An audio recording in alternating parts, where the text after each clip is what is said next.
I'm Delta Work, and this is Very Delta. Jimbo's on the show today, and we talk about bum plums, stress titties, and cavity searches. But first, do you want to see me go off? Because I think you want to see me go off. Oh. Mom!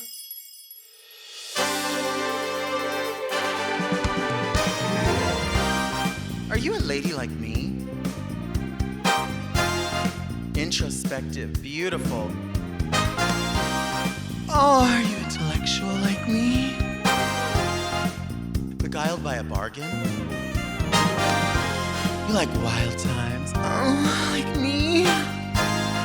Are you serving the community like me? Well, if you are, then you must be very Delta.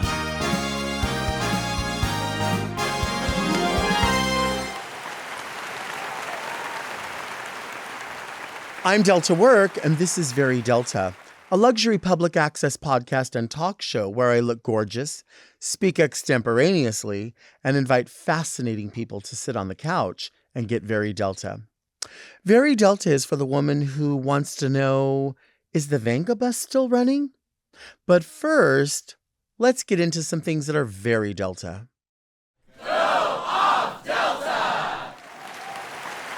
Why is watching television so complicated? Why do I have to have 500 channels and most of them I don't even watch?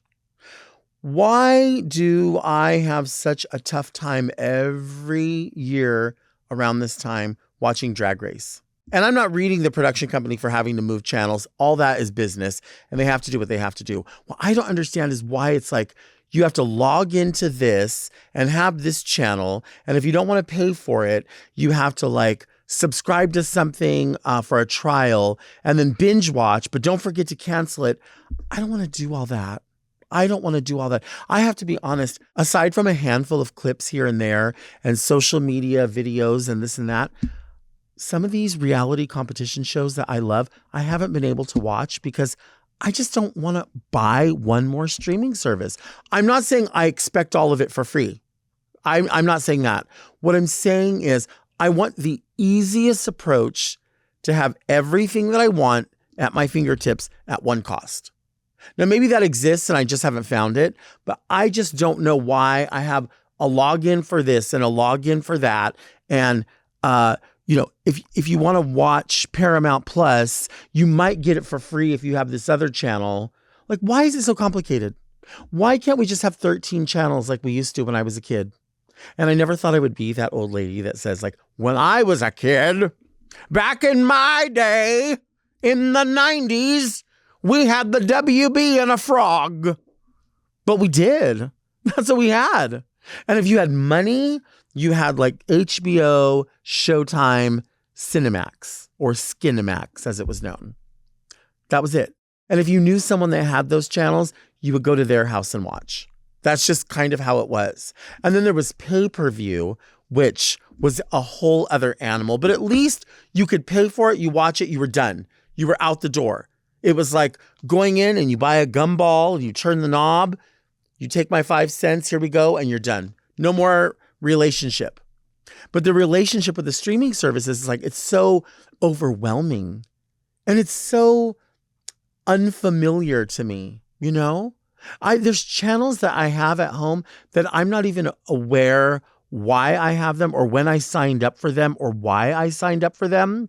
And it's even gotten to the point where I will have friends that will say, oh, are you watching such and such? You would love it.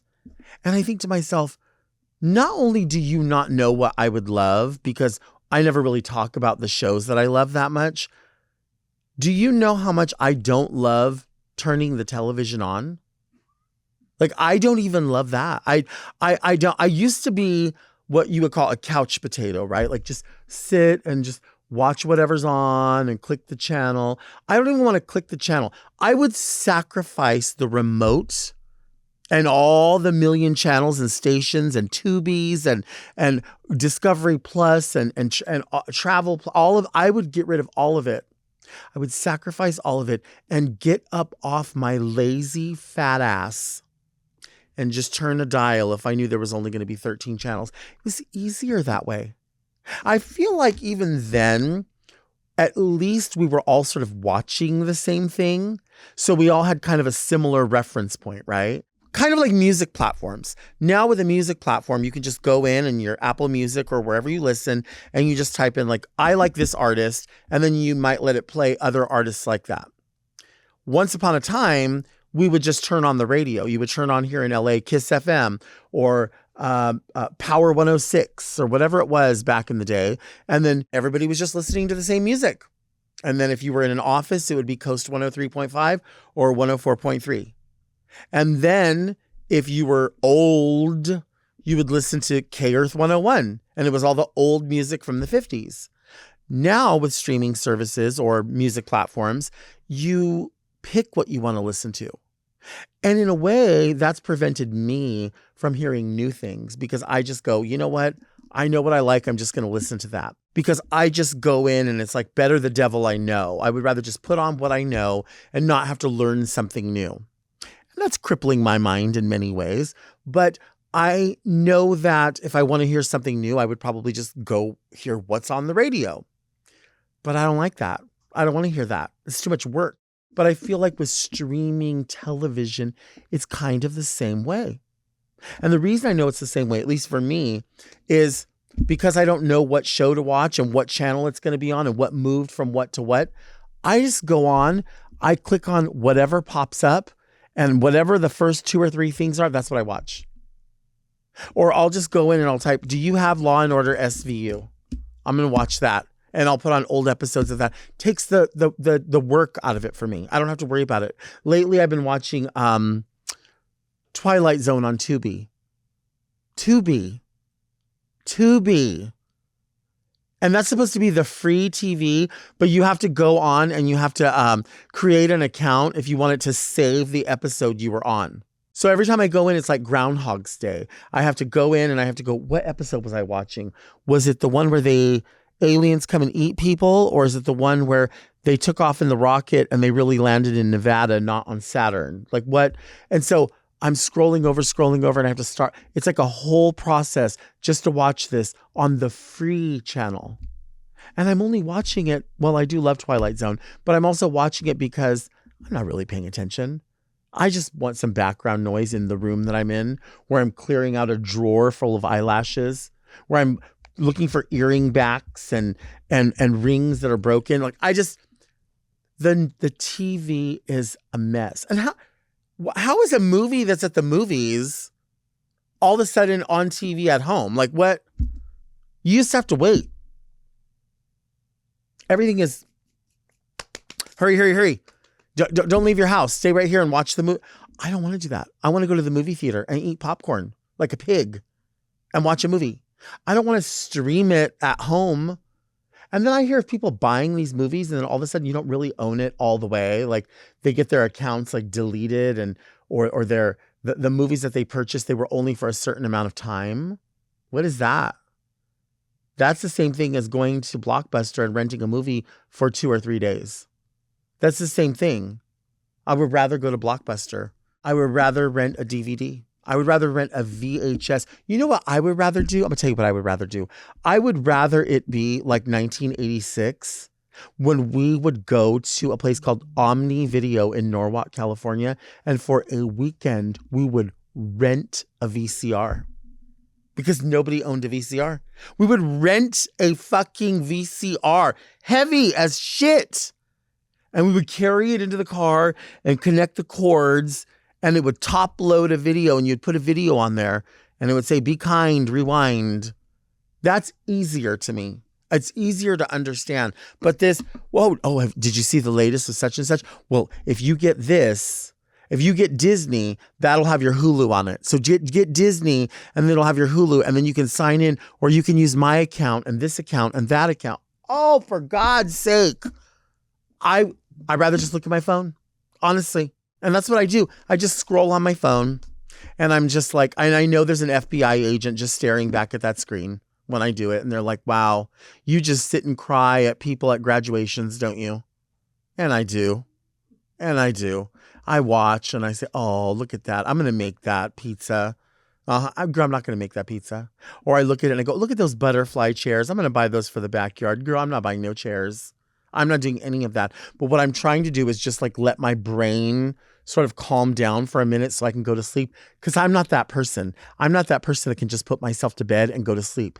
Hell no. I operate on so little sleep. I'm the unhealthiest person alive. I really am. I don't know how I'm here, because I don't watch any type of TV show. I certainly don't eat right. I'm certainly barely. Did I take my pills? Yeah, I took my pills. So at least I did that. But I don't get enough sleep. And it's not from watching TV. And there's a TV in every room. Every single room at home. There's a TV in the living room, which is more like a den, but there's a TV in there. There is a TV in the dressing room. I don't even want to tell you the rooms. There's too many rooms for TVs. But there's a TV in every one of these rooms. I don't have anything to watch. What do I watch? How can I watch it? And then I used to love to watch American Horror Story, but then there was American Horror Story, American Horror Stories. Well, what is it?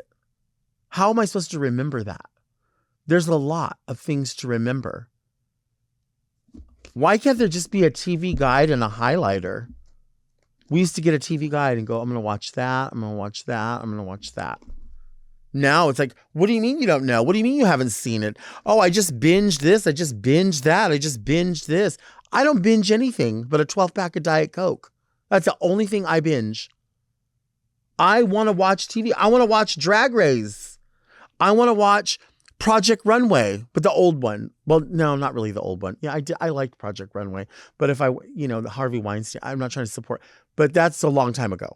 We're not part of that. I just don't understand why it has to be this complicated. Where's the price? Here's what I need. Just give me a price. Just say, okay, there's 800,000 shows and 900 million stations. If you want them all, we're going to take one testicle from you. If you give us one testicle, you can watch whatever you want forever. I've got two. And you can have them. Or a check or money, or you want me to go pull weeds. Give me something to do so I can never have to worry about it. But I don't want to go and sign in. My body was not made to have this many passwords remembered. I run out of room in my brain for certain things. Here's what I can remember. I can remember what's on fast food menus. I do that really well. I can remember, that's about it. I can remember those things. But what I cannot remember is the passwords, the sign-ins.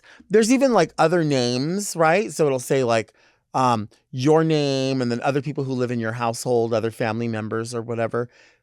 I just click on whatever the first name is, whoever I'm watching under your account, because I don't care, because I'm not doing that work. And then going over, you scroll over and it's search for something. So I'm I want to see I Dream of Jeannie, old episodes of I Dream of Jeannie. And I'm typing it in. I'm and then space bar, GRE. Oh, sorry, that my finger's too fat. Spelling all that shit in there. Finally, it says I Dream of Jeannie and nothing pops up, but it's I dreamed a dream something and whatever else has dream in it. But I see it says I Dream of Jeannie in the corner and I click on it. It's all, oh yeah, we don't have that. So you just let me type it all. You just let me type it all and you knew exactly what the shit I was looking for. And then you're well, yeah, we know what you were looking for. And we watched you look for it the whole time. We don't have that. No, you don't have that. We couldn't tell you who has that. Where's the resource? Why do I have to Google every time? I'd like to Google who is playing Green Acres. I need to Google who is playing The X-Files. And then something I would watch all the time on a channel. Oh, we took that away. Why are you taking it away? Just leave it there. Leave it there. We either need to break down all of the walls in between these streaming services and then just create channels, or we need to Strengthen the lines in between and say, if you buy this, you're not going to have access to any of that other stuff, because there's a bunch of stuff I don't want access to. Don't tell me, hey, you're going to get access to, I don't know, the Christian channel. It's not that I don't like Christian people. It's not that I don't think there's like a higher power. I don't want to watch a channel about it. So don't tell me I get it for free. I don't care if I get it for free. Sometimes you get a gift with purchase, right? You get you go and you buy Polo for Men by Ralph Lauren, and they're like, oh, you get this weekender bag. That weekender bag is full of shit. It's going to fall apart. I don't want it. Just keep it. But you know what I want you to do? Give me a discount on the other package. How about that? I don't need that, all that other free shit. I don't want all that freebies. I want the tried and true. Just give me one remote. Because aren't people doing this thing where they're like, oh, don't worry about it. I don't do that. I just sign in with somebody else's code. Oh, okay. Well, you break the law. Okay. They're going to come for you. And then they go, oh, no, I have an Apple TV. Oh, no, mine's better because I have a Roku TV. Yeah, but I have this TV. Well, when I have this one, I can watch whatever channels. And if I buy bunny ears and I put it on top, I can break the TV and I can break the back of it. If I get my back broken, I'm telling you what, it's not going to be in front of a TV. It's not going to be in front of a TV. Because if you break my TV, you know what? Let me tell you something. I'm so sick of it. I am so sick of it. Why is it so difficult? Why can't I just watch TV? Why do I have to break the TV and buy this smart TV? The TV is not smart. None of it's smart. Just give me one remote. I don't want all these remotes. I don't want all these remotes. I want one remote. Back in the day, if you had it together and you had your money, you had a universal remote. Now we're back to 1 million remotes all over again. Oh, for God's sake. That's why I don't watch TV. Why? Why? For what? For what reason? Who cares? It shouldn't be that hard. And I think a lot of people go, oh, no, it's easy. It's easy. I'll show you how to do it. It's not easy. You just got used to doing that type of work. I guess that's evolution. I don't know. I'm not evolved. I'm a full primate. I'm a full gorilla. Whatever. I guess that's what it is. And I'm still paying all this money. I swear to God, I must pay $150 a month for TV and I'm not watching it. I have to be. Everything is $25 for this and $12 for that and this for this and this for that. I don't turn the TV on. There's a TV screen so big in the living. It's so big that I can see the hairs. I can see the hairs on somebody's balls on the TV. I could see every little thing on the TV if I wanted to. Enormous. They had to, somebody from TaskRabbit had to go in there and get into the brick of the fucking wall. And I still can't watch anything on there because I don't know where to. Hello? No, that password's not valid. What do you mean that password's not valid? The same goddamn password for everything. Are you kidding me? Well, do you want to reset we don't recognize you. I don't recognize me either. Honest to God, I really don't. And you would think I would be able to understand or recognize me because there's nothing on the screen. I'm just looking at myself in there. All conjuring. Like, did somebody walk by? I create my own? That's what you have to do. You have to create your own television. You have to create your own television show. That's why we're here, right now. We're creating our own television show. I should watch this. If I had the stomach to watch what the hell it is I do up here, I would love it, I think. But I don't have the stomach for it. I've got the stomach for everything else, but to consume this shit right here. It's so bad. It's honestly so bad. I have no idea how anyone's fooled. And I can't hide from it. I want to hide from it. I want to hide from life by watching television. And I can't. So I just sit there and I doom scroll. Oh, please fall asleep. Please fall asleep. I'm like this. Please. And then the phone hits me in the head. And I'm like, no, I'm up. I'm up. Blah, blah, blah, I'm up. And I'm scrolling like this. Oh, please book a cameo. Did they book a cameo? Oh, you don't like what I said? Oh, okay. Oh, there's nothing else to do. There's no other entertainment. Yo, where do you? Oh, that movie? Yeah, we have it. It's $3.99. Give me the movies for free. Charge me one price. This piecemeal shit doesn't work. I'm so tired of it. How can a movie be old and you're still charging me money for it? Didn't we all already pay into these movies? How are you going to tell me, oh, you want to watch Dreamscape? You want to watch Night of Demons? Okay, well, it's going to cost you this much. That movie's from the 80s. They already made all their money. They don't need any more money. I just want to watch TV sometimes, you know? I can't. There's no TV. This is why when I get on an airplane, I don't even try to look for, when it says like, click a series. For what? You get on the airplane, you want to click a series. They only show three episodes. What am I supposed to do? Go home and try to pick up on episode 4? I'll never find it. I'll never find it. I get on the airplane and I do the same thing. I scroll. See? Crazy Rich Asians. Perfect. Let's watch it. Let's go. Let's go. Let's watch it. I know what's going to happen. I know how long it is. That's it. Movies under 1 hour. I don't care. I don't care. I'm just going to be watching it and then paying for all the Wi-Fi for the girl, bye. These TV, and they're serious. And guess what? You're probably listening to this right now going, what? It's not that big of a deal. It's a big deal. You just got used to it. You got used to it. I'm not used to it.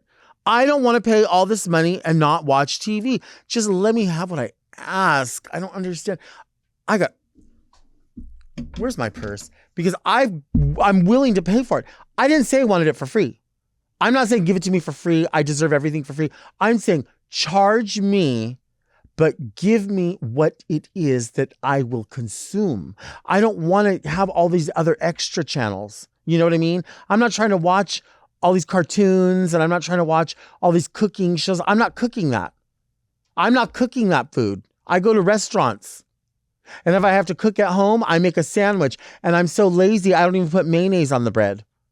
I think people think I hate mayonnaise. I'm just so fucking lazy that I'd rather just slap a fucking piece of turkey on the bread and eat it and go, okay, good night. Oh, well. I can barely handle life. I don't even know how I'm functioning. Honestly. Honest to God. Honest to God. Oh, just watch a movie. Girl, just binge it. Just binge it. Just binge it. Binge my ass.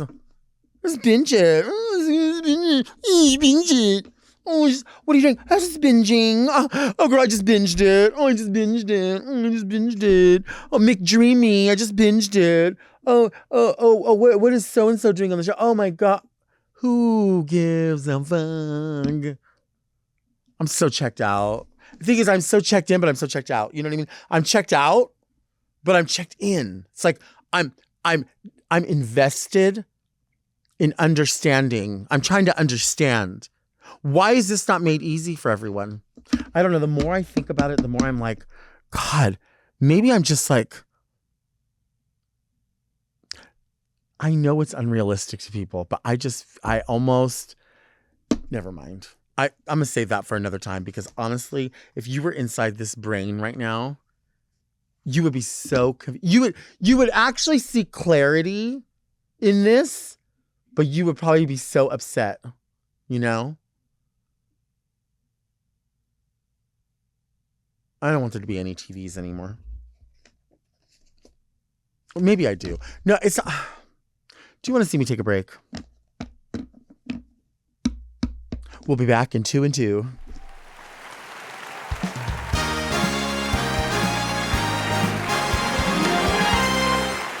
Today's guest isn't just a drag queen. She's a drag clown. It's Jimbo. Oh, wow. Hey, Delta. Hi. Wow, and you're not just a Delta. You're also Delta at work. Delta the clown. Delta the clown. Yes, she is. Who's your favorite clown? Well, I always think scary movies when I think of clowns. That's what I think of. Yeah. And it's not really this art form of clowning, which is completely different. But in terms of who is a famous clown that looks like a clown, and I love that clown, I would say probably Pennywise, because he's such a little creep down the sewers. Yeah. He's got those red balloons. Yeah. Those red bottom balloons. And you actually professionally trained to Yeah. be a clown. Yes. What Yeah. goes into that? So I worked with my director and clown teacher. Her name is Britt Small, and she runs a series of workshops. She was also trained in various methods of clowning, and so I went over to her place and with a group of us, and we gathered and we went through clown school. And we learned some mask work and improv work and the history of clowning and about revealing yourself and letting people really see you, because that's the key to clowning, is letting people in, making eye contact, and just allowing yourself to be seen. And so that's difficult for people. People wear masks. People want to present themselves in a specific way, and clowning is about dropping that mask, being a conduit for whatever comes to you, and listening to your audience. And would you say, like, if somebody was to, when somebody goes to clown school, Yeah. is it that you're bringing out a part of your personality and that becomes like a persona, or how would you, how do you? Yeah, it's about accessing. It's about it's kind of about the reality of being a human, really, Mhm. at the base of it. And it's about human connection, and it's about being kind of connected to what you're feeling in that moment without preconceived notions about, like, oh, I need to do this, I need to, in this clown turn, I have to go here, I roll here, people laugh here, I end here with this big shabam. And clowning is about throwing all that away. It's about showing up and being open and listening and being a conduit for the audience and really being free in the moment. So, Mhm. yeah, I don't know what the question was. I forget, but Well, I don't remember what it was either. No, I used to be afraid of clowns, and then I fell in love with clown, at least the visual. And I love this idea of it could be very collected and beautiful, Mm, right? But then it could also be like a rodeo clown, yeah. or it could be a sideshow. I feel like Or there's so French clowns. many. Yes. There's so many different kinds of clowns. Pachinko clowns, mime clowns. There's Yeah. clowns are ancient. There's jesters in medieval times. There's even clowns back in Egyptian times, and in various native cultures. It dates back like thousands and thousands of years. It's actually one of humanity's oldest art forms. I love it. Yeah, I love it so it's much. kind of Yeah. crazy. I think people are generally afraid because maybe it's the visual or something. I think it's the chaos, and it's the fact that you don't know what's going to happen. And it's Ah, also, people go like, oh, clowns are so unpredictable because they're meant to be in the moment, and you don't really know what they're going to do. And they're supposed to kind of more push and, kind of exceed expectations. And so a lot of people are kind of like, oh, that's mhm. scary. I want to know what's going to happen. Right. And so clowning kind of throws that out the window, and a lot of people really thrive off that surprise of what's going to happen. And when you're really into it, you're surprising yourself at the same time, and that's when everything comes together. When you surprise yourself at the same time as your audience, and it's a joint surprise, it is feeling electric. It's what people go like, oh, that felt special for me and only for me. And how did you decide that a clown could also be super beautiful, have a beautiful body, Thank could have you. huge boobs? Like, how did those go hand in hand? Because they do. Yeah. You've created that it goes hand in hand. Thank you. Well, I think it's because clowning is about accessing parts of yourself, and drag is also about accessing other parts of Sure. yourself. And both are rooted in self-expression. And so it was kind of, clowning is all about subverting expectations, about pushing boundaries. And so I thought, okay, well, why don't I try being like a big, sexy, big-titted, fun clown that plays with gender and taboo and sexuality and desire and all those fun things that people find kind of exciting and also a bit freaky. I love when someone has all the feelings, when they're like, I'm kind of scared, but I'm kind of turned on, but I'm really happy, but that also Right. made me kind of sad when you did that one part, because that was kind of weird. So I love hearing people come to a performance and someone's like, oh my God, you made me cry, and oh, I puked in my mouth a little, and oh, I was kind of horny, and ooh, I love that. I love all of those feelings. I that's what you want out of a clown. Well, I mean, and that's, I think, where your power is the fact that you're able to get those emotions kind of simultaneously Right. from a group of people. It's when you say connecting with yourself and then in those moments, I think that explains exactly what you're just saying there, is that they are moment to moment. Yeah. And they are for each individual crowd. And you've worked the Vegas show. Yes. It You've was so traveled this exciting. world. Thank you. So you've been able to see how different people in different settings respond to you. Right. What is your experience at the Vegas show and how they respond to you there? I have a past in set design and in theater, and Vegas is just so theatrical in terms of the whole staging of the buildings and like the thought process behind the buildings. It's very much like a set, and so when you're there, it kind of, to me, feels like this big kind of playland in this weird way where everything is like, the grass is fake and her tits are fake and that's a fake Eiffel Tower, and it's all kind of has this weird schmoozy fakeness that is like also steeped in the history of entertainment, and all of the icons have been there, and so it felt like, in a way, you're kind of standing with all those different greats in another way. Right. And also just being a drag performer, the love of a showgirl, the idea of being a showgirl, and then being able to go, okay, wow, I'm a 40 something man and I get to go in 2025 was when I was there and be a showgirl on the Vegas Strip. Right. And it's not that many showgirls left, like actual showgirls on the Strip.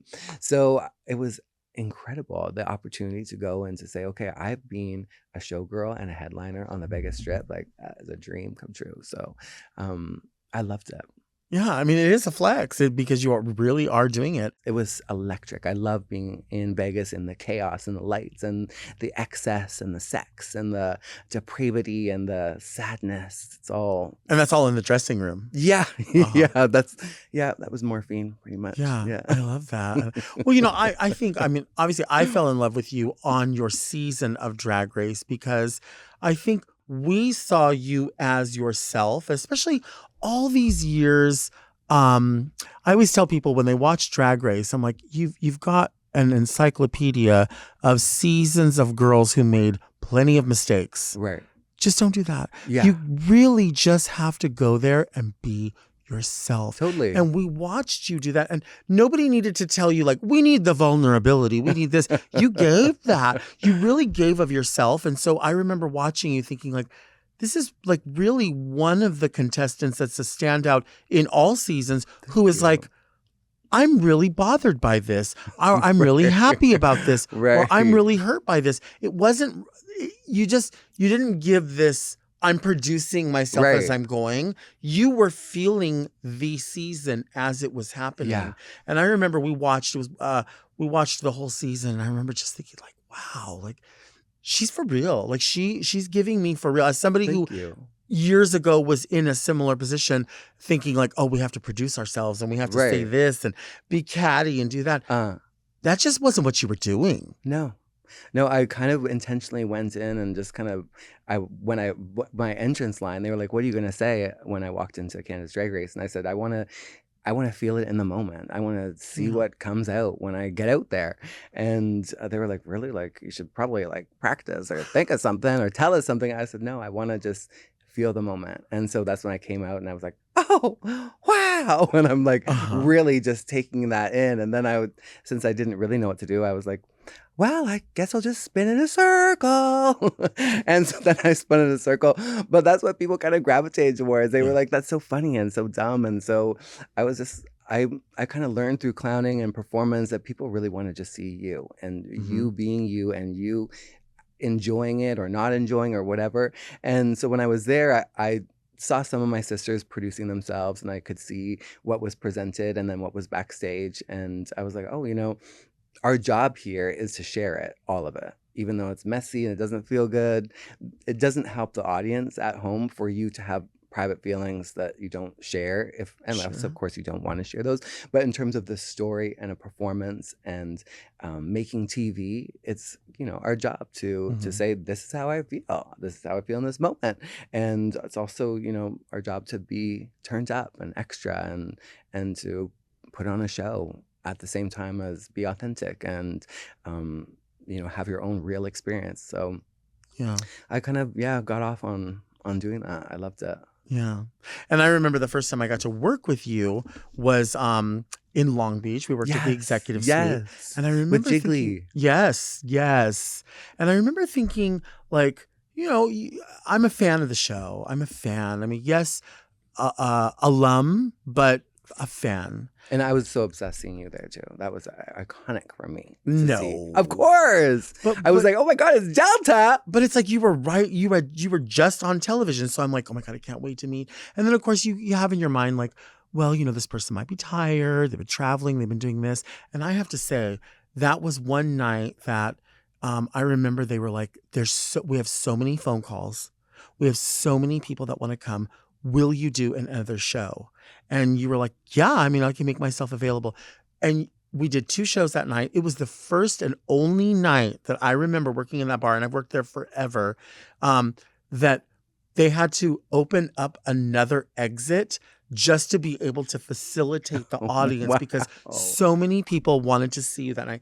And they came through. And I remember you had this, because, as we know, the body is everywhere. Yeah. And you had that piece on, and I remember thinking, she's got to be dying. But you didn't. Hot. Yeah. But you didn't let anyone know. And I just remember thinking, like, I love professionals like this. I love people that know, like, I bit it off. I'm going to have to chew it. Yeah.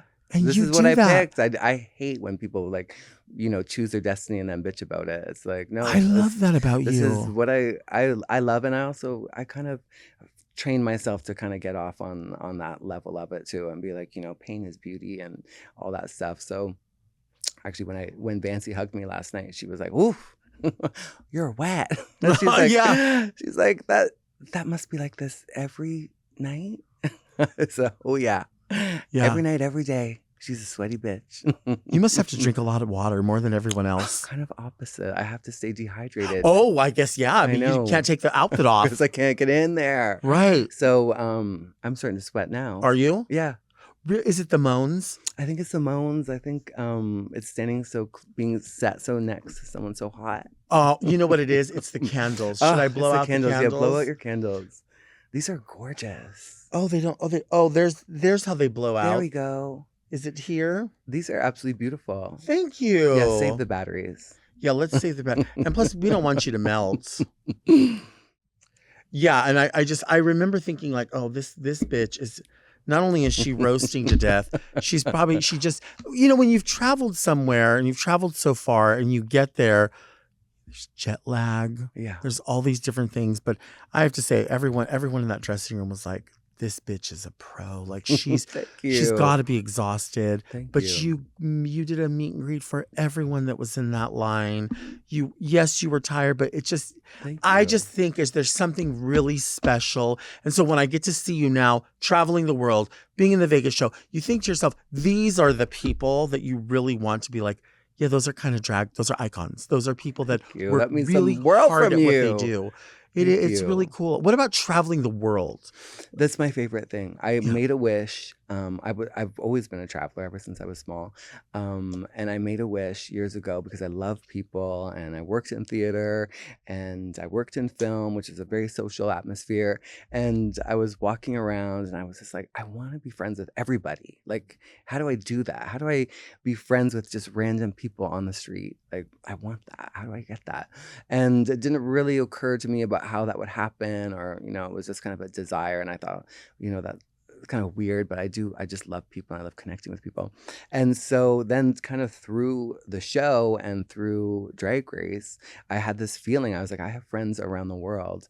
And through Drag Race and the show and people connecting and seeing my story, it actually came true. And so it feels really cool to go there and to show up and to do my best and to have people respond. It's everything. And when you do travel, I was thinking about how many bags you must have to take, because oh my God, most people can do a couple of outfits, right? Maybe use the same pair of shoes or something, but you have several options. Yeah. I mean, you have to think about your boobs. I have different sized boobs because I like my boobs to grow throughout the event. So I usually start with my meet and greeters, which are my small ones. They're usually around a G. Then I have my performance size. My first numbers will usually be the S's, and then for the finale I'll change to the Z, And then sometimes I have a special with me. Like today, I have my 4 tits with me in case 2 wasn't enough. Right. And then depending on what kind of ass I want to have, I have 2 asses. So I have 3 asses. One's inflatable, one is silicone rubbery, and then this beauty right here. Mhm. And so I end up having a lot of bags. Right. Now, would you wear a certain size for dating? Do you have a dating breast? I think that I want to be able to get close to them, so I'd wear a smaller size. Mhm. The larger the breast, the further away the date has to be. Right, right. So, And I know you don't sell sex, but you do sell your boobs. yeah, I sell these little tiny boobies so that people, when they want to take them home, they want to fall asleep squeezing my tits at night, they can just take my little titty in a box. And thank you. I should have brought you one. That's cute. I'll mail it to you. I'll get your address here. I love It that. can be your stress titty in case some of your guests stress you out. I need a stress titty. Let's take a break.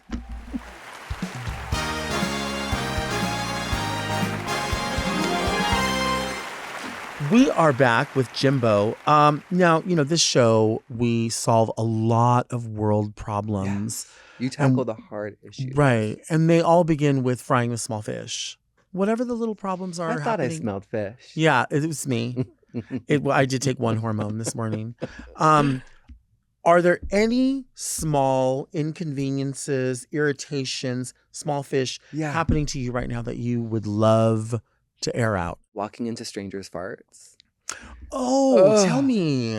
I cannot stand walking into a stranger's fart. When was the last time that happened? It happens often. On planes, like you're trapped, they float by you. Sometimes they linger and it's just like, oh, you want to look around, but you can't. And I just, you want to know, like, who did that and why? Why on me? Well, yeah. Do you ever hear it, but then you don't smell it? I often don't hear them because if I heard it, I would run. I would leave Right. the vicinity. Right. But often you hit it. Often in a grocery store, maybe you're thinking about what you want to have for dinner, and then all of a sudden you're like, why do I smell old meat? Right. Why do I smell a fish when I'm in the fruit aisle? Oh. And have you ever accidentally left it for someone else to walk into? Oh, sure. Yeah. You have. And It's very relaxing when you're shopping. Right. And if you do it in the grocery store, you can just tell people like, oh, the meat's going bad here, I think. Stay away from that pork Their chop. meat is going bad for sure. Speaking of meat going bad, when was the last time you had bologna? Oh, God. The other day I did a show. I do a Joan Rivers stand-up show. I have a 1-hour comedy set where I've been touring around doing stand-up comedy. And so just for fun, I've been throwing a few slices of bologna in the old handbag. I do this part in the show where I say, who wants to play my favorite game? Fist this old bag. And I have my purse and I bring it out and I get people to kind of pull stuff out of it and then deal with whatever it is. So I've been packing bologna and people love it. They absolutely go crazy and I toss it around, bite some holes. I have a dildo that I stuck on a man's head and then did a ring toss with some bologna I chewed the center out of and then tossed it upon his dildo horn. Is there a certain type of bologna that's best to travel with? Well, I try not to travel with it because I like everything to be fresh. Okay. I don't want anything to be spoiled. So I have to search for bologna around the world. It's called different things in different places. It's called Smiley Fritz, I think, in Fritz down in Australia. Smiley Fritz. Yeah, the Smiley Fritz or Fritz. And it's called Mortadella in Italy. And it's got different names, so it's kind of fun. I'd go there. Sometimes I have to have it custom sliced because if you have it too thin, when it's up inside of you and you're bouncing, it mashes. So the thin stuff, by the time it tumbles around in my crotch and the time it drops, sometimes it's just a lump. It's more like a meatball. And then I'm like picking out chunks of the meat to flick, and it's just not the same thing. So I like to nice thick slice, like a sweet little frisbee. And so sometimes when I'm at the store, I'll do a little a toss test, or I'll grab a stranger, I'll ask for a slap test. So, do you mind if I just slap you with this bologna to see if it has the right sound and feeling? They're like, okay, I guess. Have you ever had someone want to eat the meat from your crotch? Oh, yeah. And that's not even the in the Casper drag. That's just a Saturday night. Right. But That's yeah. just. But no, people love it. People, I do a number where I cream my titties. Mhm. So I'm a bit of a feeder, I found out. So I love feeding people. I actually wanted to bring you a snack today, but I ran out of time. But I love feeding people. I love nurturing. I love helping. So it's you know, when I cream for people or when I birth meat for people. So I love playing with food. It's one of those things. I love taboos. I was always taught don't play with your food. My dad was a psycho about my food and how we ate food and not making any sounds of liking food and, you know, not showing that you liked what you were eating. You have to eat it equally and with no sound. So I kind of wanted to bust out of that, and now I love playing with food and throwing it around and making a mess. Do you make a mess when you eat food? Yeah, I do. Really? I try not to. I try to be polite. I always chew with my mouth closed. But I do. It tends to kind of like scatter around my plate and fall on the floor or on my lap and here and there. What is there any food that's off limits to you? Peas. Are you serious? Hate. Are you serious? Peas. That's the number one thing I Number don't like. one. I don't like peas. I hate them. I cannot. But let me give you the little caveat though. I can eat pea soup. Okay. Because it's usually got like it's ham ground or bacon and it's liquefied. It's a different color. But peas, even as a child, my mother said I used to eat the baby food and go and push the peas out. Disgusting. Oh, they're vile. No, I hate them. And I actually, if I see them unexpectedly, it's very shocking. Yes, it is. Like if someone comes, if I order something and then like a huge pile of them comes, I'll go, and then the waiter is like, what? And I'm like, peas, there's peas. How will you do it again? Okay. I see I don't do that, but I can't stand it. I hate it. You have good lung capacity. That's why. Thank you. Yeah, I can tell you got big lungs. Yeah. Yeah, I like to take big breaths. You do. You do. I'm big breathless. What's wrong?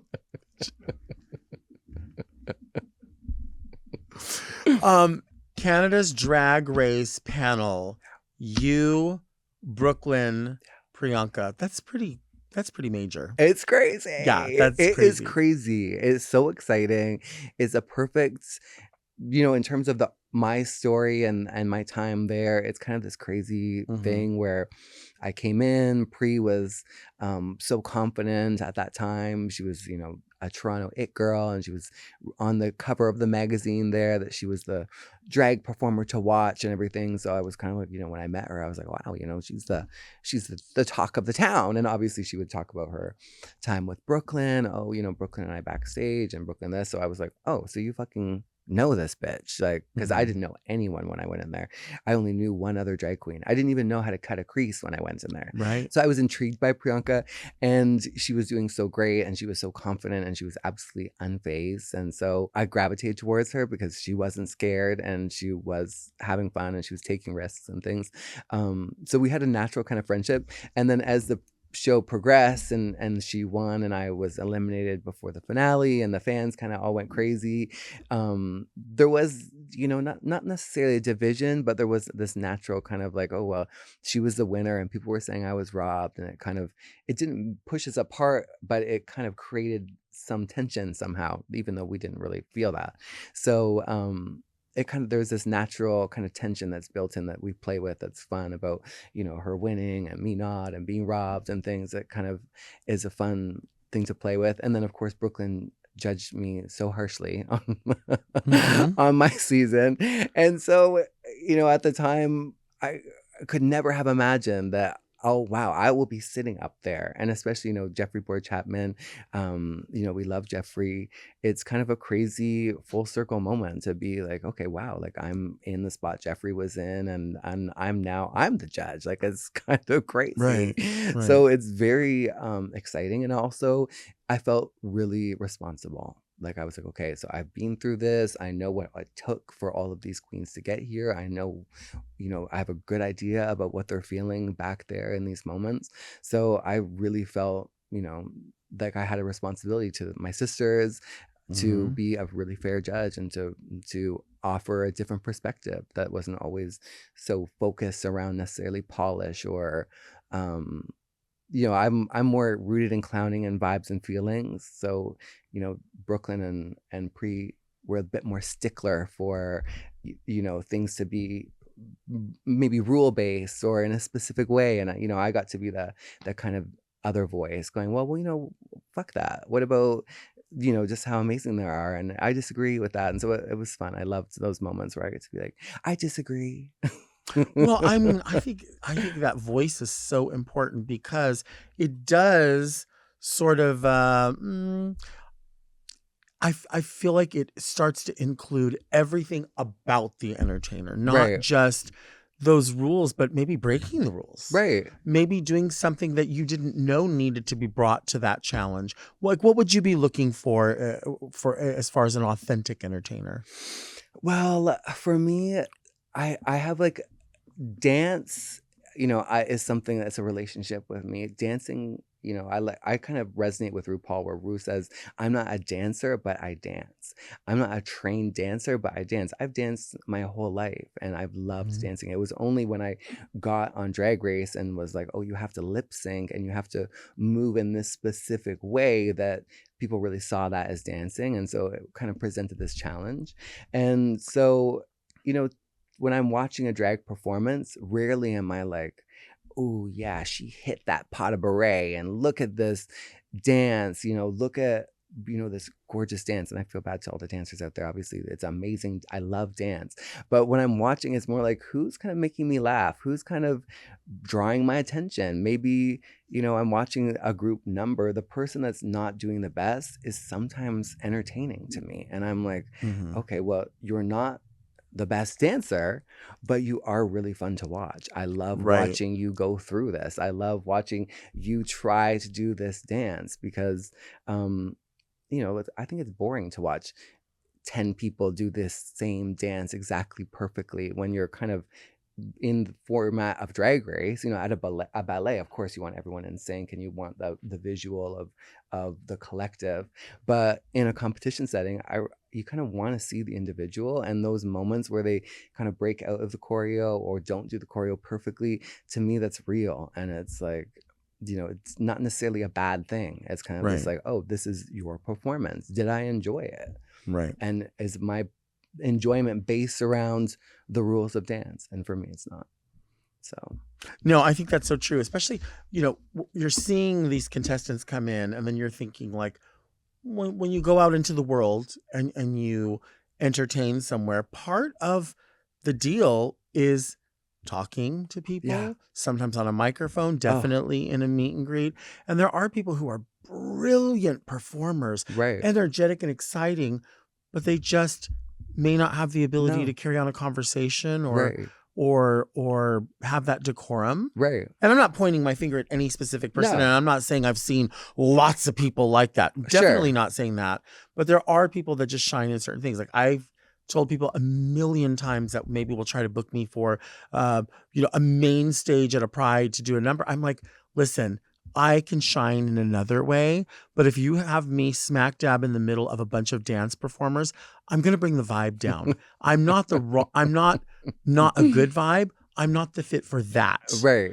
Utilize me where it will work, Right. and I can definitely shine in another way. But if you're trying to keep, a dance party happening, you just don't need somebody doing like a spoken word comedy Right. thing, or one more person in a black dress doing Adele. Like, you know what I mean? Like, it's just not for that, but it Right. is for something else. Yeah. The same could go for Joan Rivers in the Right. right setting. It is so everybody wants to see it. But if you're like, let's put Joan Rivers on the hip hop stage, Right. well, If it's you're trying to not turn the party and people are like, okay, like, I didn't come here for this. And right. I have seen I did see a show one time of one of our sisters who's so incredible, and it was the wrong show in the wrong room. Right. And it was an amazing show, and she's amazing, but the entire room was like, I don't want this. Right. This is Pride, and this show is kind of depressing.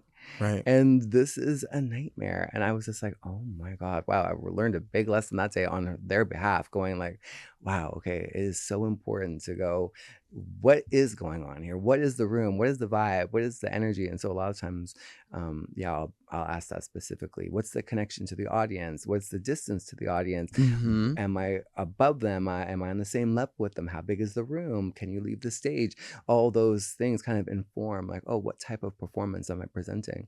And I think a lot of the time also people from the audience are really just want to connect with the queen. And to your Sure. point about the talking part, I find when I was a fan of the show before being on it, when the queen stopped their numbers and started talking, that was my hook in. Like, I loved the number, I was entertained, but I was like, okay, now we're gonna get Right. the tea, or we're gonna hear them speak, or we're gonna get a sense of their energy and their persona beyond the polished presentation. And that's what I really gravitate towards. I think people do like that. I think people, especially when they watch the show, they connect with certain people. And so when they finally come to their city, they want to know, like, Right. do you talk like Yeah, that? what do you Like, sound like? are you Yeah. fun? Are you not fun? Are you, because if you see yourself in someone, then you want to know, Right. like, how Yeah. am I like What are that? they like? Yeah. Yeah, I love that. Let's take a break.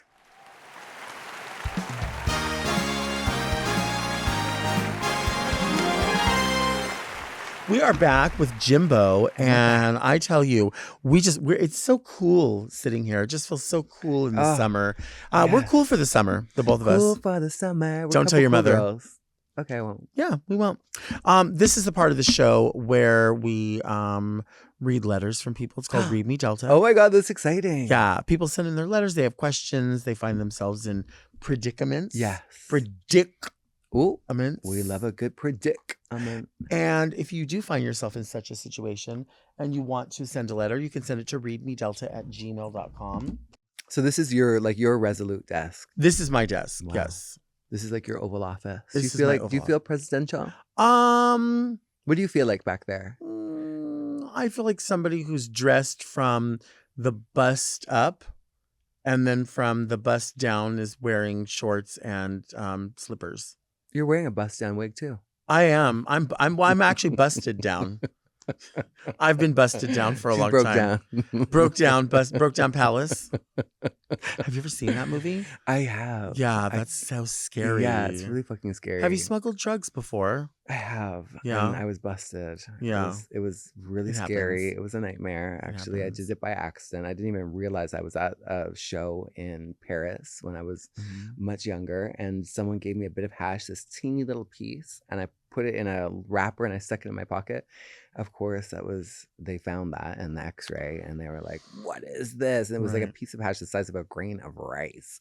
And so they gave me a little strap on the wrist, but I had to be cavity searched. I had to do the whole thing where they bent me over. They bent me over. They said, lift it and spread it. I had to do the whole cough thing. Really? It was crazy. It was absolutely crazy. I think that sounds great. If the guy doing it was hotter, whole life for it though. If the guy was hotter, I probably would have been into it.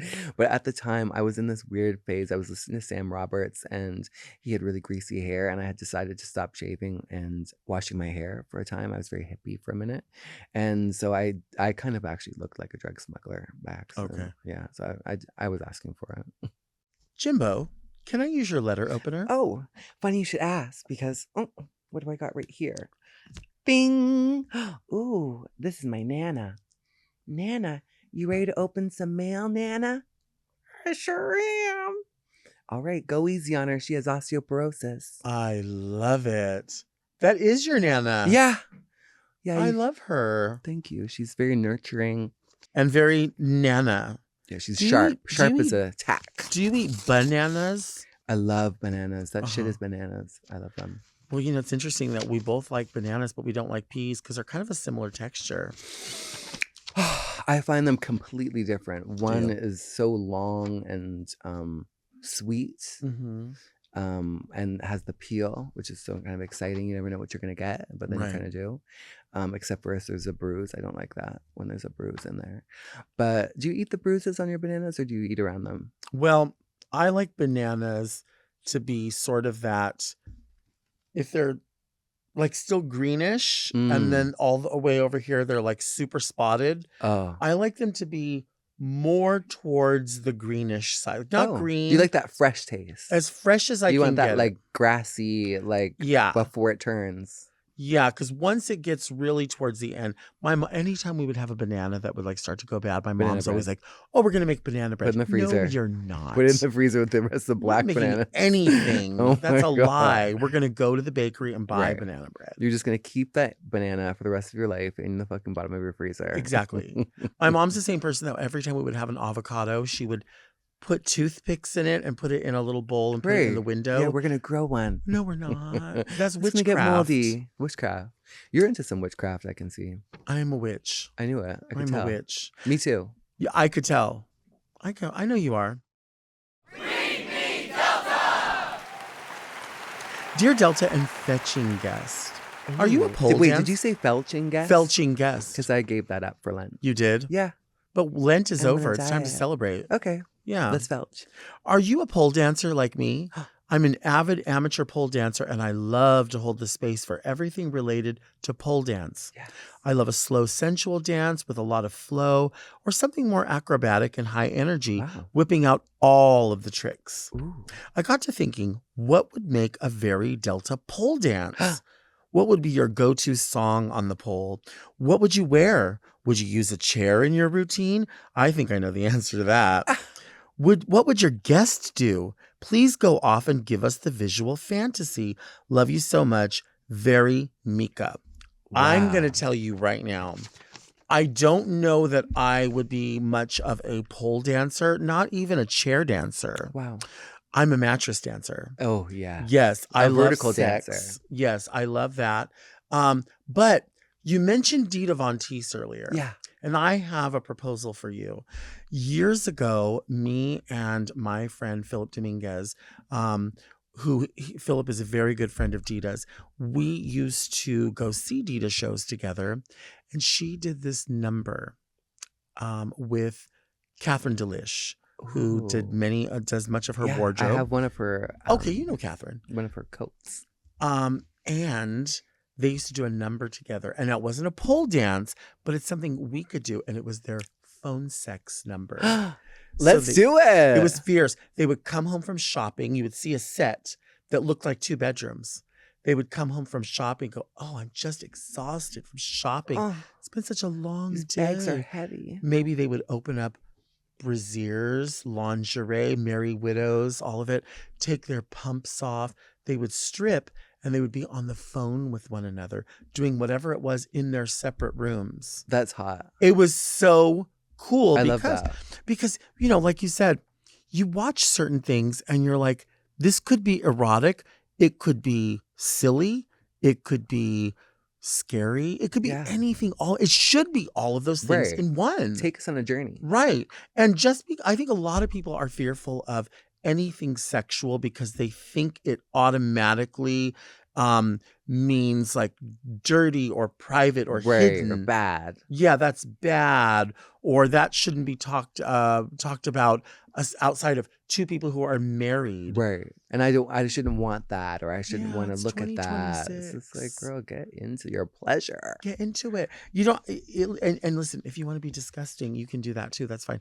I personally think I don't know that I would have a pole dance. Although, if I had to have a pole dance, my song would have to be "Criminal" by Fiona Apple. Ooh, 'Cause I I love love that song. I that. love I do. I did that. I did one of my Casper numbers to that Okay. because they called me up. The Republicans were trying to shut that character down, Uh-huh. so I did this. I've been a bad girl number. And you have been a bad girl. Thank you. What would your I pole appreciate dance that. look like? Well, I love working the pole. Stripping is in my family. It's Mhm. in my genes and in our heritage. So I've always been drawn to the pole. Pole-like things. I want to dance around this baby really badly. Oh, I could see it. I want to suck it. I want to fuck it, but no time today. Right. So yeah, I love dancing around poles. I love the tradition of the maypole. I love when people used to dance around that with the ribbon. Mhm. But I also I've always just been drawn to strippers. I think there's something exciting and fun about it. I remember my sister told me this story about her friend Boom Boom, that was a stripper. She had her clit pierced, and she did this number where she would lay out a little towel on the stage, and she would do her thing on this towel to, not leave marks and stains for the next performer. And when she got down and on this towel one time, the ring got caught on the towel. And when she stood up, it appeared to the audience like she had picked up the towel with her vagina. And the entire crowd just went absolutely wild. Wow. And they were like, this is the best thing I've ever seen in my life. She just picked up that towel with her vagina. Right. And so then she was like, oh, thanks. Yeah, totally did. And she was like, oh, I had to yank the towel out. But people just showered her in cash. And then after that, it was this legend of the time she picked up the towel with her vagina. And she never could really reveal what had happened. So she would always just be like, I don't feel like doing it. They're like, do it again. Do that thing. Oh, I get it. Do that thing where you pick the towel up. And she's like, oh no, I don't feel like it tonight. Because she couldn't reproduce it. It was Right. It was one of those, in clowning we call it a gift. It's like when a mistake turns into the thing. I wonder if she could do it again with like maybe a piece of Velcro attached, like a clear Velcro. Yes. And then, I don't know, Yeah. there's a strip somewhere so you can kind of aim it Right. and land. I think so. I think you're onto something. I think it could happen. So I think if I did a number, I would want to do that number. I think if I would want to I could work see out that. picking up a towel with my pussy. I was always fascinated with Dirty Martini doing her balloons. Okay, tell me that. So she would have this she would come out dressed as like a beautiful bunch of balloons, I did and that before. she would do Oh the yeah, pop popping. pop. And I just always thought like, gosh, I want to do that, but I just don't know exactly how you would do it. Like, do you blow them up when you get there? Do you take it with you? What do you use? Do you use netting? Do you use rope? Do you? I did it once where I did all helium balloons, Okay. tons and tons and tons, and then I held all the strings, and they were like around me, and then I gave them out. Oh, that's Rather cute. than popping it, I gave them all to everyone That's until cute. I revealed where I was. I also did another number one time where I shot ping pong balls out of my pussy. You did. Yeah. You did. I And did. how many did you keep in there? Well, I had rigged up this special chair with a golf ball pitcher. You know those things that fire golf Yeah. balls? So I rigged up the chair in such a way that it looked like they were popping out of me. Oh, they weren't really in you. I wish. Have I you really have you ever wish. had a golf ball inside of you? At least one? I think there was one night where someone was doing a little mini putt Mhm. back there. I've had a plum inside me. Wow. A plum in your Yeah. bum. I have. Did you pick it out with your thumb? No, but someone ate it out. Wow. Yeah.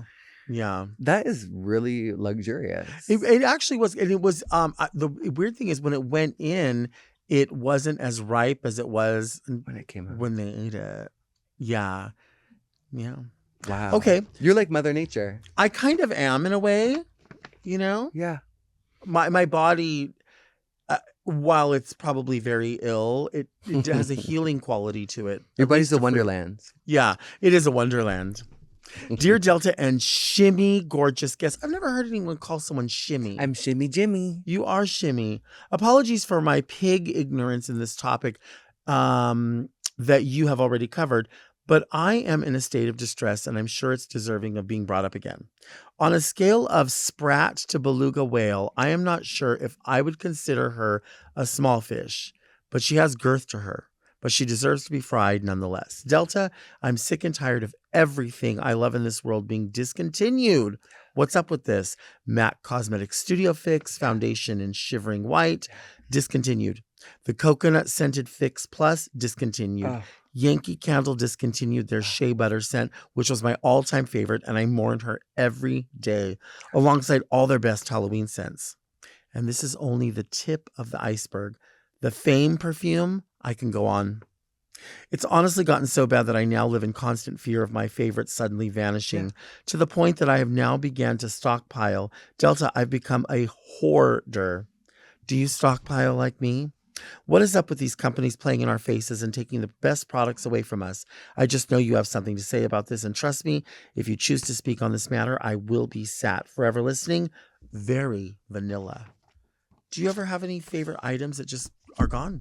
All the time. I Yeah. find like as drag queens, we're kind of on the fringe of those items. It's the weird shit that other people don't want that we're like, ooh, I like that.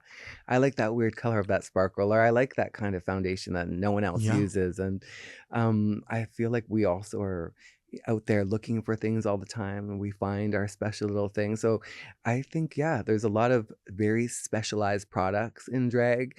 And when you find your one that works or that you didn't have before, you feel like you found your thing. And then as Right. soon as you work it into your routine and you're like, I always use this thing, it's gone. You can't find it. It happens to me all the time.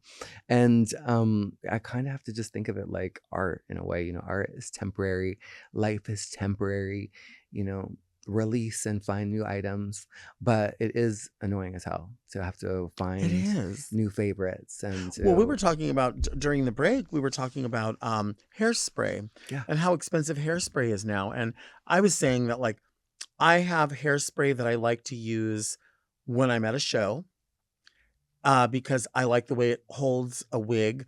But also, if I have a wig that has to be glued down, Yeah. I will do my sideburns and my forehead with a glue stick, let it Oh, dry, do my makeup. And then when I'm ready to put my wig on, I'll lay my wig on and then I will spray hairspray and the blow dryer, and with the spray and the glue stick, it'll activate it like glue. oh, cool. So I love the L'Oreal Lock-It hairspray. Okay. I used to get it Clock for, it and lock it. yeah, I used to get it for like $4 or $5. Right. Now it's like $9.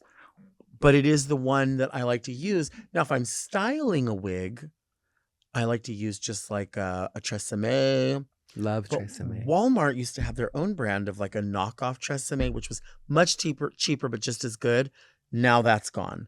So now Wow. you have to go to the next thing. Once upon a time, what's it called? The yellow can, Got to be. the Got to Be Freeze, which I don't know if it's called Freeze, but yeah. that one, Freeze it. used to be the most expensive. Now it's one of the more reasonable priced Right. ones because they haven't changed their price for that big size can. I do find these things that go discontinued crazy to me. But Yeah. then I think, like, was I the only one using it? Because if they're making money off of it, Yeah. they're going to keep it. Yeah. No, so I maybe think, someone I think doesn't we like often are. it. We're the only Yeah. ones. Yeah, that's like Spanx used to do a catsuit that went down to here. It would be a full body Spanx. They were amazing. Gone. I can't believe you just said that. I can't believe you just said that.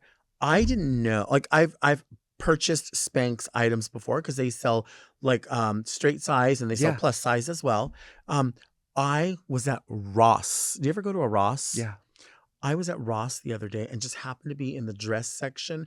I pulled out in my size an item I never knew existed, which was made by Spanx. It is a wide leg pantsuit in my full size, made almost out of scuba fabric.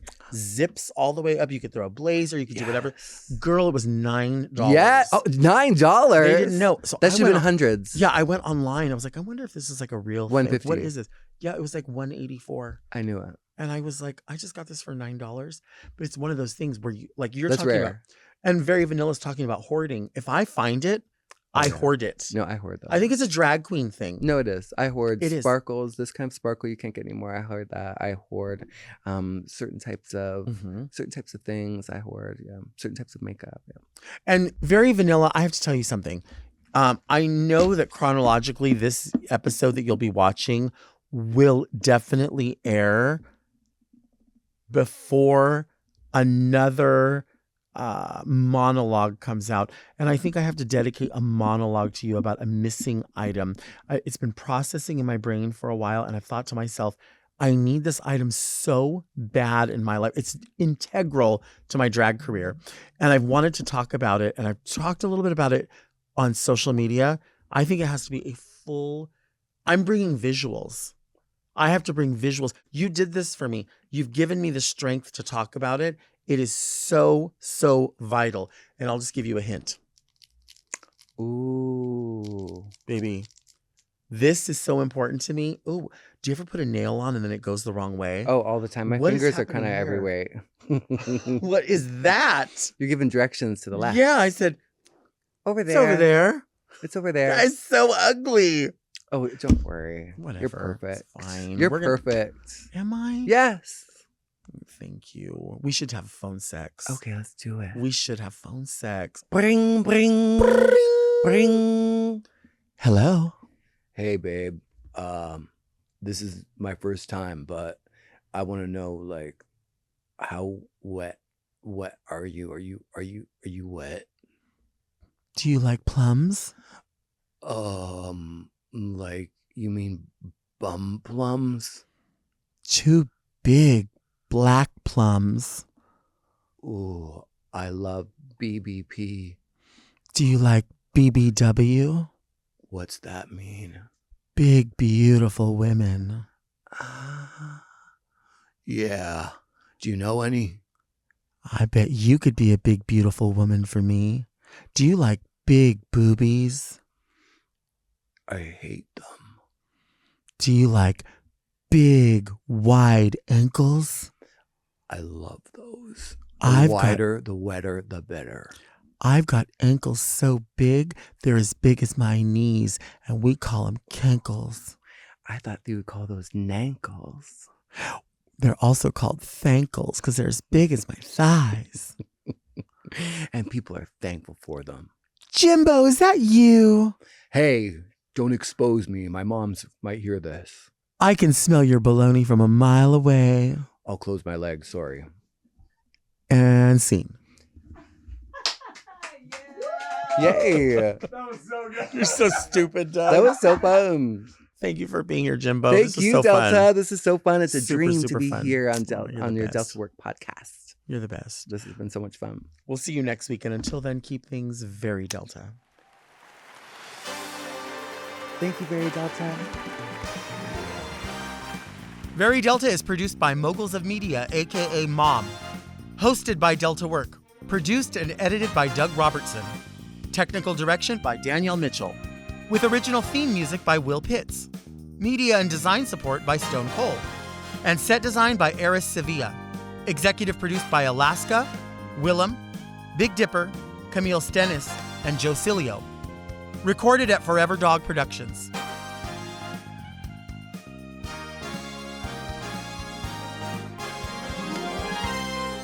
Action. Oh my god, it's Jimbo. Yes, beautiful. Yes! That is so good. Mom! Watch Very Delta uncensored, ad-free, and a day early by subscribing to Mom Plus Gold. Sign up today at mompodcast.plus for premium content, including weekly episodes of More Very Delta.